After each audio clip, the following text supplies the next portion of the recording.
What in the world is a cyber trust mark? ColdFusion is under attack and Microsoft Exchange suffers vulnerabilities. All that coming up now on ThreatWire. Greetings! I am Shannon Morse and this is ThreatWire for July 25th, 2023. I am back from my family vacation and this is your summary of the threats to our security, privacy, and internet freedom. Let's go ahead and jump right into the news this week. What is the cyber trust mark? Well, for years we have been hearing rumors and advocacy to introduce some kind of insignia or label onto smart home packaging that could help you make safer choices when it comes to connected devices. If you're anything like me and you have a constant stream of people, especially family, asking you, "Hey Shannon, what connected doorbell should I buy? What thermostat do you recommend? What baby monitor do you think is safest?" The list goes on, and having a quick label that we could refer to for security information and recommendations on a device could potentially save hours of time researching.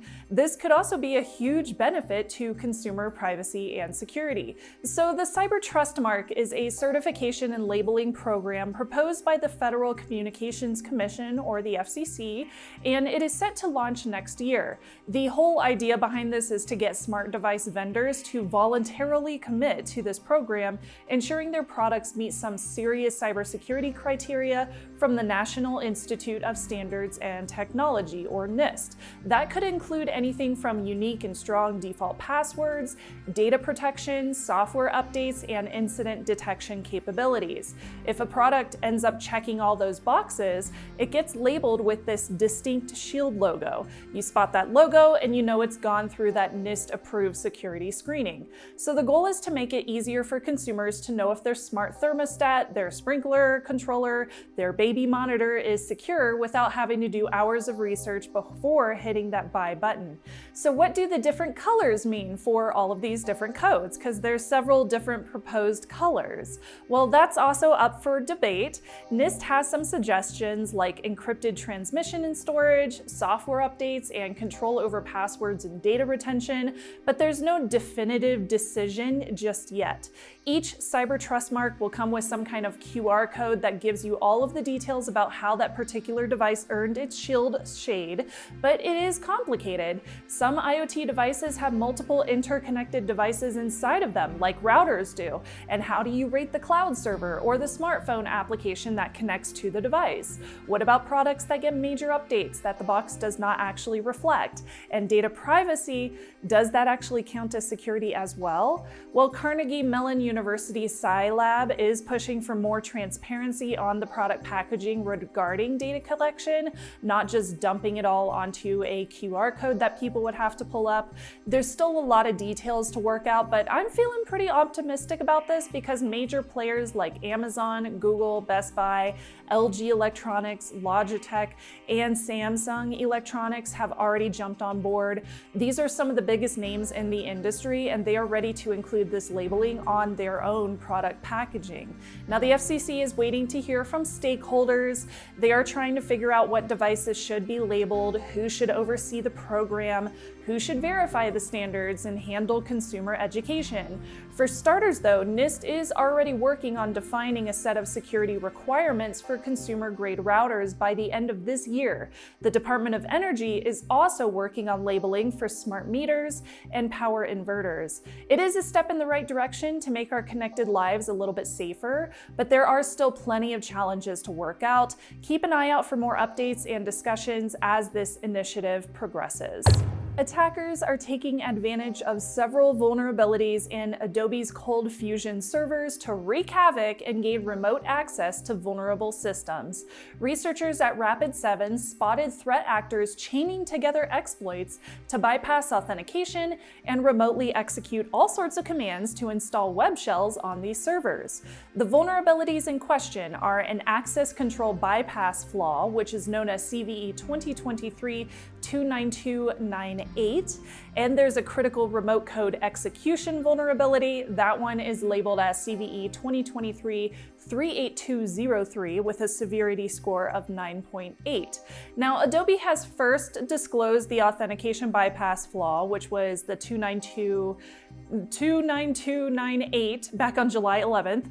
On July 14th, they released an out-of-band security update for the CVE 2023-38203, which was discovered by Project Discovery. All these CVEs get kind of confusing, so I will hopefully track them correctly in this story. There's a third flaw, the critical CVE 2023-29300.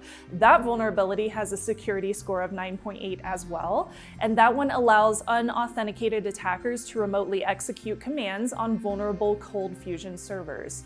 Now, while Adobe originally stated that this flaw was also being actively exploited, they later retracted that detail. I mentioned it gets confusing. 29300 was not being used in the wild, though 2 days later, Rapid7 observed attackers chaining all these attacks together.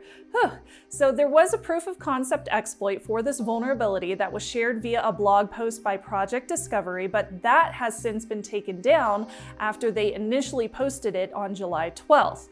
It's like so much drama. Now, while Adobe did address some of these issues in their updates, Rapid7 researchers then discovered that the fix for CVE 2023-29298 could still be bypassed. Yeah, so on July 19th, Adobe then released another out-of-band patch that fixed several lower severity vulnerabilities, but it also included 29298 in there.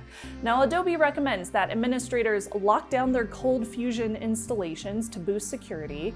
The researchers also warn that the CVE ending in 29300 and possibly the one ending in 38203 can be combined with 29298 to bypass lockdown mode, leaving all your systems still exposed. CISA has added the ColdFusion vulnerabilities to their known exploited vulnerabilities catalog as of now.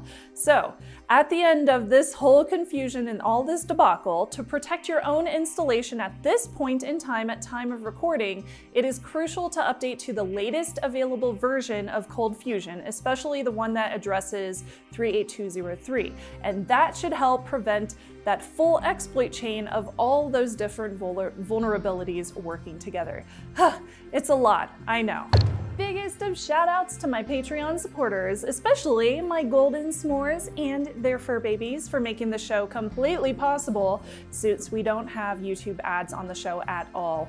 And a huge thank you to Julian, Michael, Christopher, and Joshua for being a part of the s'mores over at patreon.com/Shannon Morse. That is my new Patreon page for the show. I'm posting all of the perks for patrons over there, including early access to this very video. If you're currently a patron on the ThreatWire Patreon page, switch on over to the new one so you don't lose access to your perks going forward.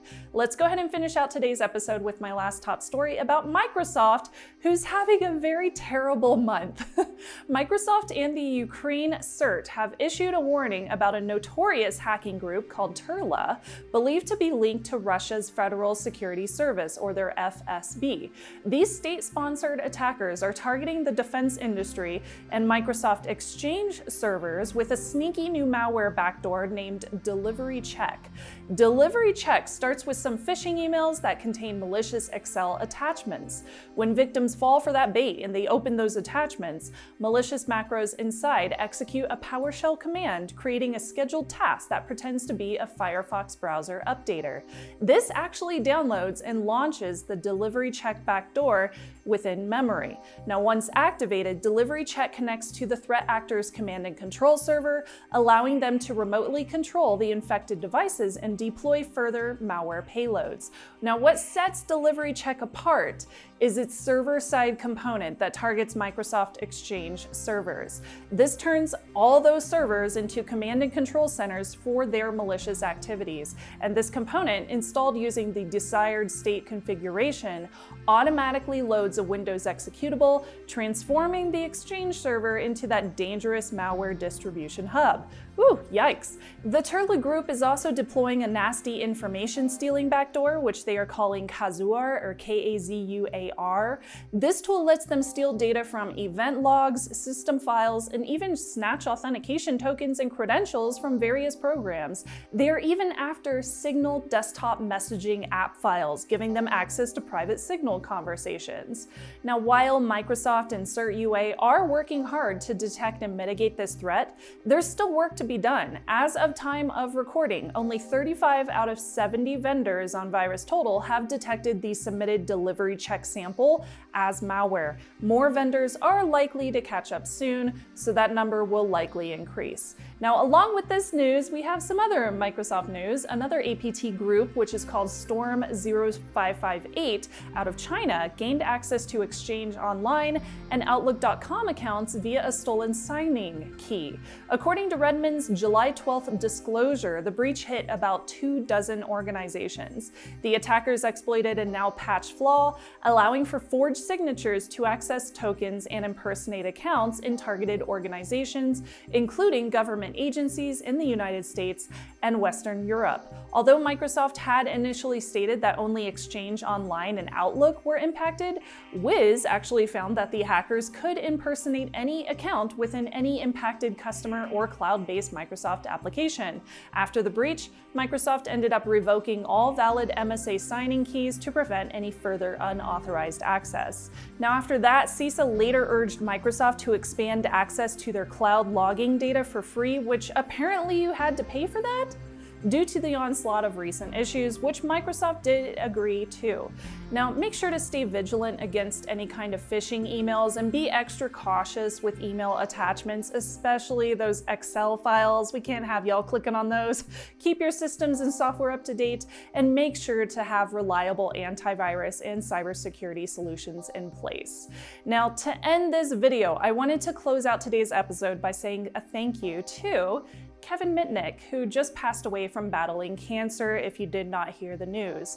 Not only was Kevin a huge fan of everything we did at Hack5, like the Wi-Fi pineapple and the USB rubber ducky over the past decade and a half, but he also treated me personally with tons of respect through the years. I had no clue who this guy was when I started with Hack5 well over a decade ago, but when I met him in person, I interviewed him on Hack5, he didn't act like a InfoSec celebrity. He treated me like an equal to him, and he often asked me questions about what I was learning, and he was excited to hear what I had to say.